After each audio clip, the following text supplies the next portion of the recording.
સરેરાશ 47% પણ વધુ વરસાદ પડ્યો છે અને સારા વરસાદના લીધે રાજ્યના જળાશયો છલોછલ છલકાઈ ગયા છે। 207 જળાશયોમાં હાલ 54%થી વધુ જળસંગ્રહ છે। ગુજરાતના 24 જળાશયો છલોછલ ભરાયા છે, ત્યારે 54 જળાશયો 70થી 100% સુધી ભરાયા।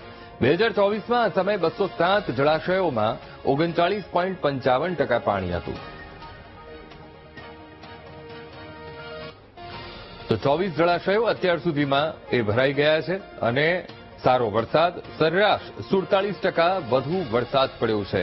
તો ગયા વર્ષ કરતા આ વર્ષમાં વરસાદ સારો થયો છે આ સમયમાં, અને જેના કારણે રાજ્યના જળાશયોમાં સતત પાણીની આવક થઈ છે અને જેના કારણે જળાશયો એ ભરાયા છે। જળાશયોમાં 54%થી પણ વધુ જળસંગ્રહ થયો છે। સારો વરસાદ છે જેના કારણે જળાશયોમાં પુષ્કળ પાણીની આવક થઈ અને 207 જેટલા જળાશયો છે જેમાં હાલ 54%થી પણ વધુ જળસંગ્રહ થયો છે। અને ગુજરાતના 24 જળાશયો તો એવા છે કે જે છલકાઈ ઉઠ્યા છે, જ્યાં પાણીની સતત આવક અને પાણીની હવે તંગી નહીં રહે, કારણ કે હવે જળાશયોમાં પુષ્કળ પાણીની આવક થઈ છે, કારણ કે સારો વરસાદ અને સારો વરસાદને કારણે આ સ્થિતિ ઊભી થઈ છે।